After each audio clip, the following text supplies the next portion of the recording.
पुण्यातील जमीन खरेदी प्रकरणात सर्व माहिती मागवली, या संदर्भात योग्य चौकशी केली जाईल। कुठेही अनियमितता झाली असल्यास कारवाई होणार, मुख्यमंत्री फडणवीसांकडून स्पष्ट।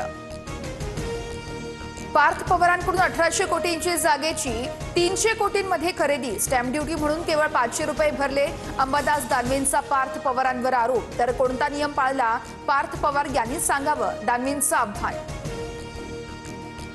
कोणतंही चुकीचं काम किंवा घोटाळा केलेला नाही, अंबादास दानवेंच्या आरोपानंतर पार्थ पवार यांचं स्पष्टीकरण। तर अधिकची माहिती देण्यास पार्थ पवार यांचा नकार। पुण्यातील जमीन खरेदी व्यवहार रद्द व्हावा, कलम 420 अंतर्गत गुन्हा दाखल करा, पार्थ पवारांवरील दानवेंच्या आरोपानंतर वडेट्टीवारांची मागणी।